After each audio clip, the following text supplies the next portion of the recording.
8 หมู่บ้านนะครับจากทั่วโลกที่ไม่ซ้ำใครไม่เหมือนใครนะครับเขาอยู่ในแบบของเขากันนะฮะสวัสดีครับผมกลับมาสู่ Go Win Go อีกครั้งหนึ่งนะฮะแล้ววันนี้เนี่ยผมก็จะมานำเสนอในเรื่องของ8หมู่บ้านนะครับจากทั่วโลกที่มีความเป็นตัวของตัวเองสูงมากไม่ซ้ำใครไม่เหมือนใครนะครับเขาอยู่ในแบบของเขากันนะฮะซึ่งทั้งหมดนี้ครับเราเคยเดินทางไปมาแล้วครับแต่ว่าเราจะรวบรวมอันที่น่าสนใจเนี่ยมาให้ทุกคนได้ดูกันนะฮะซึ่งอันนี้ต้องบอกเลยครับเหมือนกับทางแคมเปญของ Live Your Way ของทางบุญถาวรนะฮะซึ่งเขาอยากให้เราเนี่ยนะกล้าที่จะอยู่ในแบบของเราครับและใช้ชีวิตในแบบที่เรียกได้ว่าเป็นตัวของตัวเองแล้วก็ที่สำคัญเลยครับเดี๋ยวเราไปดูกันครับว่าใน8หมู่บ้านนี้ครับจะมีที่ไหนบ้างและที่แรกก็คื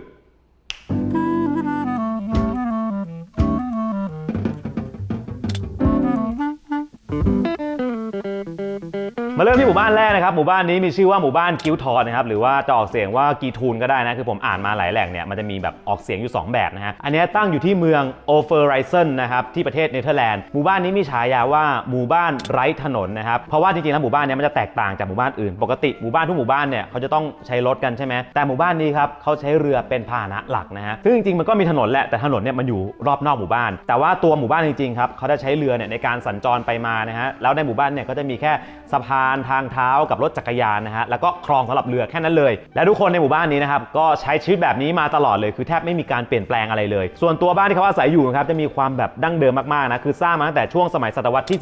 18-19 โดยรวมแล้วเนี่ยบ้านแทบทุกหลังครับยังอยู่ในสภาพสมบูรณ์มากๆปัจจุบันนี้นะก็ยังมีคนอาศัยอยู่นะครับแต่ว่าบ้านบางหลังเนี่ยเขาก็เปลี่ยนและมาทำเป็นร้านอาหารบ้างเป็นคาเฟ่เอาไว้รองรับนักท่องเที่ยวที่เข้ามาเที่ยวกันและภายในหมู่บ้านเนี่ยเขาก็จะมีแบบพิพิธภัณฑ์ให้เราได้ศึกษาวิถีชีวิตวัฒนธรรมแล้วก็ประวัติศาสตร์ของหมู่บ้านนี้ด้วยถ้าใครอยากลองไปหมู่บ้านนี้ครับผมอยากแนะนำนะว่าไปลองนอนสักคืนหนึ่งนะแล้วก็ที่สำคัญต้องเช่าเรือขับเองในคลองด้วยครับซึ่งเขาจะมีเรือเป็นแบบเรือไฟฟ้านะไม่ต้องกลัวอันตรายนะครับสามารถลองเช่าแล้วก็ลองเทสได้วันนั้นได้เลยแล้วบรรยากาศมันดีมากมันเพลินมากครับมีน้องห่านน้องเป็ดว่ายอยู่ในน้ำเต็มไปหมดอันนี้เป็นประสบการณ์ที่อยากให้ลองสักครั้งหนึ่งและนี่คือหมู่บ้านที่1ครับ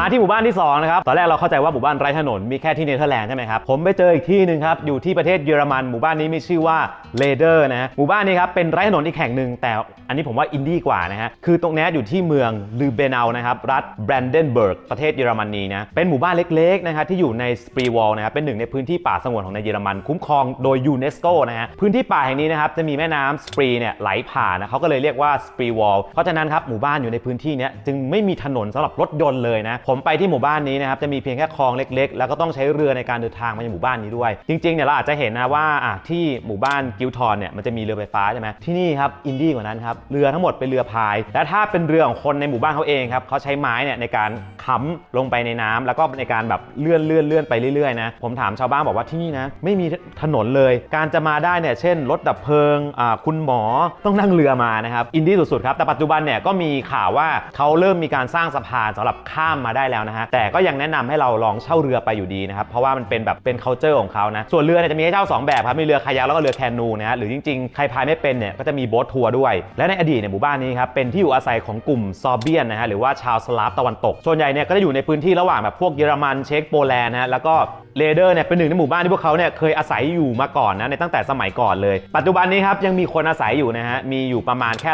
130คนซึ่งแน่นอนครับทุกคนใช้ชีวิตกันแบบดั้งเดิมจะสังเกตได้ว่านะฮะบ้านแต่ละหลังของเขาเนี่ยจะมีบ้านสำหรับจอดเรือทุกหลังเลยและที่นี่เองนะครับก็ยังมีพิพิธภัณฑ์โดยเขาอนุรักษ์บ้านฟาร์มในสไตล์แบบเขาเรียกว่าเวนดิชซึ่งเป็นบ้านที่เขาเคยอาศัยอยู่ในช่วงศตวรรษที่19ครับถ้าเกิดใครมีโอกาสได้ไปเยอรมันนะครับผมแนะนำนะแถวใกล้ๆเบอร์ลินให้ไปเที่ยวที่หมู่บ้านนี้ครั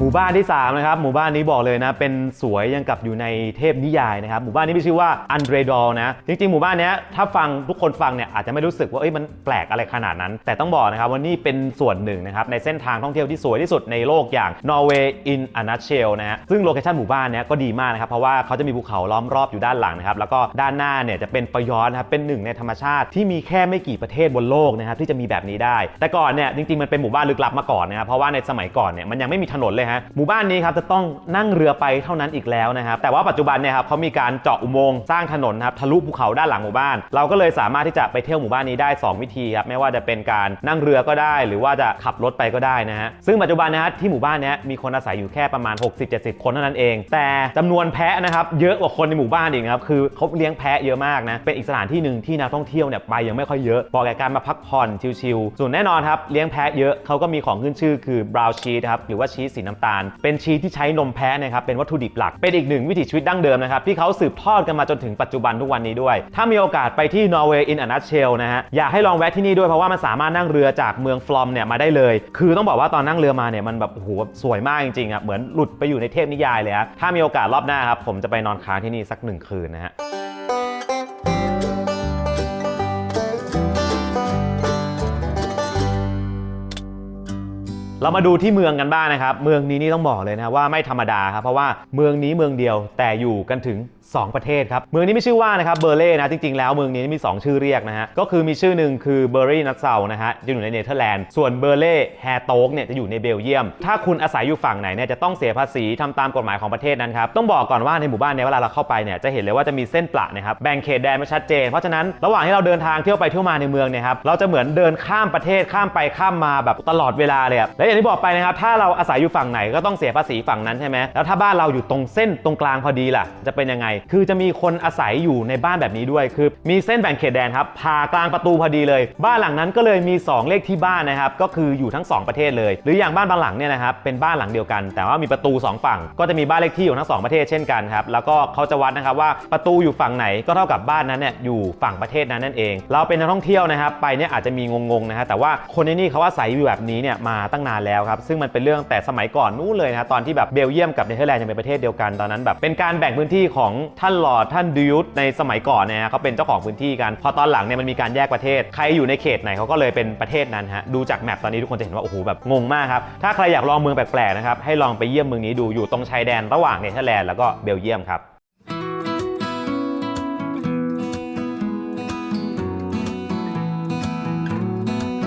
บผ่านไปแล้วนะครับ4 เมือง 4 หมู่บ้านนะครับที่มีเอกลักษณ์แบบเป็นตัวของตัวเองแบบไม่เหมือนใครเลยนะแต่มาดูกันที่บ้านของผมบ้างดีกว่าครับหลายคนเนี่ยอาจจะเคยเห็นวิดีโอที่เราพาโฮมทัวร์นะครับโฮมออฟฟิศของเราไปแล้วแต่จริงๆอย่างผมเนี่ยก็มีไอเดียแต่งบ้านเป็นของตัวเองตั้งแต่ตอนซื้อบ้านแล้วแหละคือผมเนี่ยอยากได้บ้านที่ออกแบบในสไตล์ของผมเองแบบแทบ 100% ซึ่งทางบุญถาวรนะครับเขาก็จะเป็นส่วนหนึ่งของบ้านผมเช่นกันคือผมใช้อะไรหลายๆอย่างเนี่ยจากบุญถาวรเยอะมากคือเขาซัพพอร์ตได้ทุกไอเดียเลยนะฮะไม่ว่าจะซับซ้อนแค่ไหนนะฮะก็สามารถได้ตามที่ต้องการเลยยกตัวอย่างง่ายๆนะครับเช่นบริเวณห้องครัวเนี่ยผมต้องการให้มันดูออกมาแบบด้านดิบๆนะฮะสีก็ต้องคุมโทนทั้งตัวบ้านแล้วก็เฟอร์นิเจอร์แล้วก็เป็นไลฟ์สไตล์ส่วนตัวผมชอบสีแบบเอิร์ธโทนเราก็จะเลือกโทนแบบนั้นเนี่ยให้มันดูเป็นธรรมชาติแล้วก็ดูสบายตาด้วยก็เลยเลือกกระเบื้องแบบนี้ฮะนี่ซึ่งมันตรงกับความต้องการของผมเลยคืออยากให้บ้านมันเป็นแบบสไตล์ประมาณนี้เป็นสไตล์ลอฟที่แบบดูมีความเก่าๆแต่ก็แฝงไว้ด้วยความเท่ความทันสมัยซึ่งที่บุญถาวรเนี่ยนะครับเขาก็มีการคัดสรรเนี่ยกระเบื้องคุณภาพดีจากทั่วโลกเลยนะทั้งยุโรปแล้วก็เอเชียเนี่ยมีมาให้เลือกเยอะมากนะครับนี่คือหลากหลายแบบเลยแต่บุญถาวรเนี่ยนะครับไม่ใช่แค่ร้านขายกระเบื้องนะครับไม่ได้ขายแค่สุขภัณฑ์เครื่องใช้ไฟฟ้าในครัวหรือเฟอร์นิเจอร์ทั่วไปนะครับแต่เรียกได้ว่าเป็น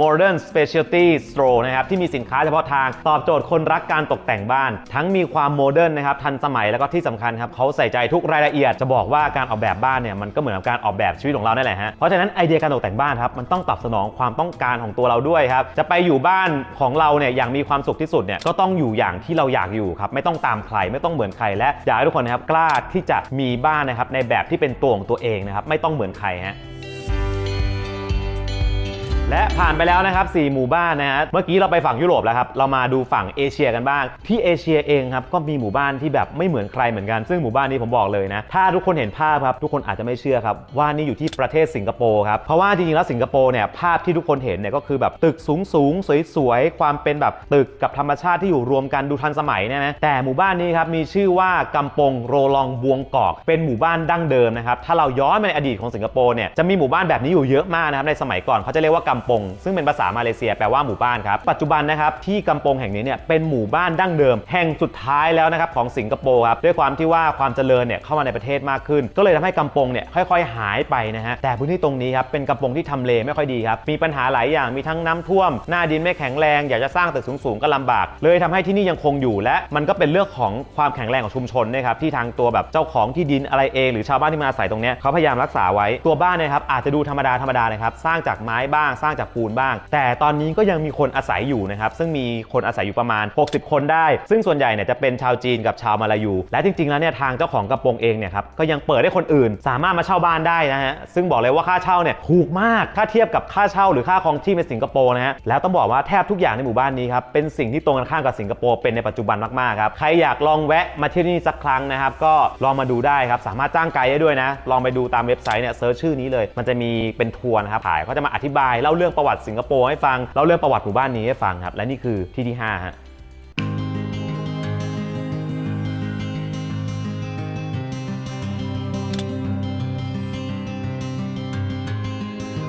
หมู่บ้านที่6ครับเรากลับมาที่บ้านเกิดเมืองนอนของเราครับเมืองไทยของเราครับมีหมู่บ้านที่เป็นอันซีนมากๆเช่นกันนะน้อยคนที่จะรู้จักที่นี่ครับแม้แต่คนในจังหวัดเองยังมีคอมเมนต์เยอะมากก็บอกว่าอยู่กาญจนบุรีเองก็ยังไม่รู้จักที่นี่เลยนะที่นี่มีชื่อว่าบ้านโบอ่องนะครับเป็นหมู่บ้านนะครับที่อยู่กลางเขื่อนวชิราลงกรณ์ตำบลปีล็อกอำเภอทองผาภูมิจังหวัดกาญจนบุรีครับเป็นหมู่บ้านที่แบบโอ้โหแบบอันซีนมากนะเพราะว่าเราจะไปได้เนี่ยนะครับจะต้องนั่งเรือเข้าไปเท่านั้นด้วยความที่หมู่บ้านเนี่ยนะครับตั้งอยู่ในเขื่อนเพราะฉะนั้นถนนเนี่ยสมัยก่อนหมู่บ้านมีนะแต่ปัจจุบันเนี่ยโดนน้ำท่วมไปหมดแล้วนะฮะและแน่นอนครับการจะนั่งเรือไปเนี่ยใช้เวลาเป็นชั่วโมงนะฮะเป็นหมู่บ้านของชาวไทยเชื้อสายกะเหรี่ยงครับมีคนอาศัยอยู่ค่อนข้างเยอะนะประมาณแบบ200 ถึง 300 คนได้นะครับภายในหมู่บ้านนะครับก็จะมีทั้งโรงเรียนมีวัดซึ่งวัดนี่แหละฮะที่เป็นไฮไลท์ของหมู่บ้านโบอ่องเลยเพราะว่าวัดนี้มีเจดีย์พระธาตุตั้งอยู่บนเกาะกลางน้ำนะครับบนเกาะนี้ครับตั้งอยู่ในหมู่บ้านอีกทีนึงเรียกง่ายๆมันคือเกาะซ้อนเกาะนั่นแหละเขาจะเรียกว่าเจดีย์พระธาตุโบอ่องนะซึ่งถามว่าใครเป็นคนสร้างเมื่อไหร่ชาวบ้านเองก็บอกว่าก็ไม่รู้เหมือนกันนะฮะเพราะว่ามันมีมาก่อนหมู่บ้านนี้อีกครับแต่ก็เป็นที่ศรัทธาแล้วก็เป็นที่ยึดเหนี่ยวจิตใจของชาวบ้านที่นี่ด้วยและแน่นอนนะฮะใครมาถึงที่นี่ก็ต้องขึ้นไปกราบไหว้ขอพรสักการะสัก1 ครั้งโดยเฉพาะเรื่องหน้าที่การงานเรื่องสุขภาพเรื่องลูกเรื่องครอบครัวขอได้หมดเลยครับขอไปเลยฮะแต่อย่างหนึ่งครับเขามีข้อห้ามอยู่ครับคือผู้หญิงเนี่ยห้ามเข้าไปนะฮะเพราะว่าน้ำที่อยู่รอบๆเนี่ยครับจะเหือดแห้งไปหมดมันเป็นตำนานนะครับเล่ามาตั้งแต่สมัยก่อนแล้วนะว่าผู้หญิงเนี่ยเดินข้ามสะพานขึ้นไปบนพระธาตุทำให้น้ำเนี่ยแห้งหมดเลยเขาบอกเป็นลางร้ายนะฮะเลยมีกฎข้อห้ามครับว่าห้ามผู้หญิงข้ามไปเด็ดขาดแต่ไม่ได้หมายความว่าผู้หญิงเนี่ยจะมาเที่ยวโบอ่องไม่ได้นะครับมาเที่ยวได้แต่แค่ห้ามขึ้นไปบนพระธาตุแค่นั้นเองนะฮะเพราะฉะนั้นเนี่ยใครไปก็อยากให้เคารพในเรื่องของความเชื่อของตัวหมู่บ้านเขาด้วยนะฮะและนี่ก็คืออีกหนึ่งอันซีนนะครับของเมืองไทยที่กาญจนบุรีบ้านโบอ่องครั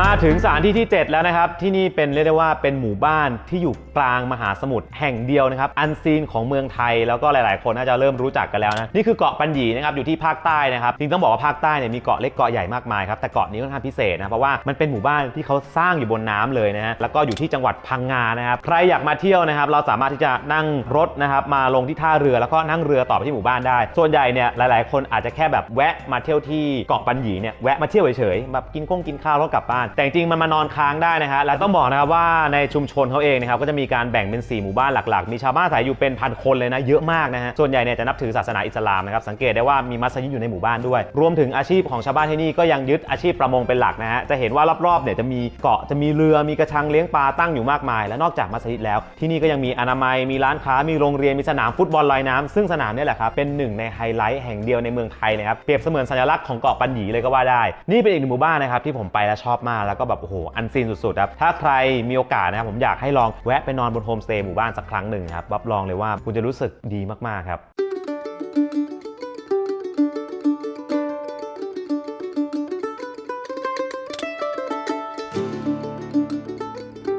และมาถึงที่สุดท้ายแล้วครับผมบอกเลยนะที่นี่น่าจะเป็นที่ที่แบบอินดี้ที่สุดแล้วจากทั้งหมดที่ผมเคยแนะนำมาครับไปกันที่สหรัฐอเมริกาบ้างครับที่นี่มีชื่อว่า Amish Village นะครับซึ่งจริงๆต้องบอกว่า Amish เนี่ยก็อาศัยอยู่ในอเมริกาหลายที่มากนะครับแต่ว่าเราก็ยกตัวอย่างมาโซนหนึ่งแล้วกันนั่นคือที่รัฐเพนซิลเวเนียนะครับสหรัฐอเมริกาคือหมู่บ้านของชาว Amish เนี่ยครับเป็นคนที่แบบอนุรักษ์นิยมมากๆอเมริกาเนี่ยเป็นประเทศที่แบบเจริญมากๆใช่ไหมทุนนิยมมากๆแต่ชาว Amish ครับเขาอาศัยอยู่แบบดั้งเดิมนะครับแบบสมัยก่อนมีวัฒนธรรมเป็นของตัวเองมีการแยกตัวจากโลกภายนอกครับถึงแม้ว่าตัวหมู่บ้านจะอยู่ในประเทศอย่างอเมริกานะแต่เขาแบบไม่ใช้ไฟฟ้านะครับไม่ใช้โทรศัพท์มือถือไม่ใช้รถยนต์เขาจะมีแบบเป็นรถม้านะครับของตัวเองเขามีความเชื่อนะครับว่าเทคโนโลยีพวกนี้มันทำให้เขาเนี่ยไม่สามารถโฟกัสกับงานได้แล้วก็เป็นเรื่องของอนุรักษ์เรื่องของสิ่งแวดล้อมด้วยครับแถมเด็กๆที่นี่ครับเขาก็จะเรียนหนังสือของเขากันเองครับคือเรียนแค่เขียนเป็นอ่านเป็นแล้วก็คิดเลขได้แค่นั้นเลยพอจบหลักสูตรครับส่วนใหญ่เนี่ยก็จะไปทำฟาร์มไม่ก็ไปช่วยงานครอบครัวพูดง่ายๆครับเป็นการใช้ชีวิตในรูปแบบที่ดั้งเดิมมากๆเหมือนเราย้อนกลับไปในสมัยก่อนเลยนะฮะแล้วเขาบอกเลยนะครับว่าเ ด็กๆที่เนี่ยนะเวลา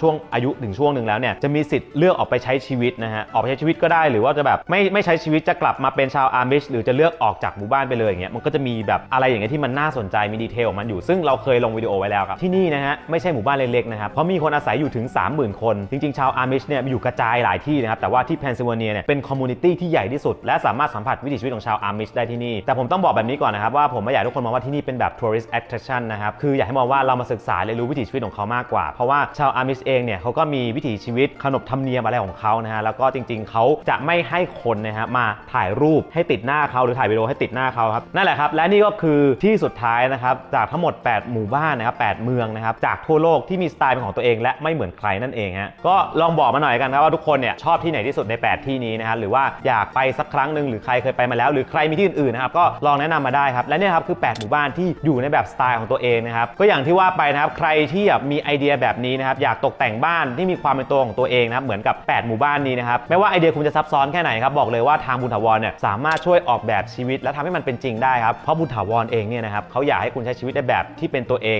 live your way อยู่อย่างที่อยากและไม่ต้องตามใครเป็นตัวเองดีที่สุดแล้วครับใครชอบคลิปนี้นะครับหรืออยากให้เราทำคลิปแบบนี้อีกครับลองคอมเมนต์มาบอกกันได้นะครับและอยากให้กำลังใจเรานะครับก็สามารถทำได้โดยการกดไลค์กดแชร์กด Subscribe ให้เราด้วยกดกระดิ่งนะฮะวันนี้ไปแล้วครับลาไปก่อนสวัสดีครับ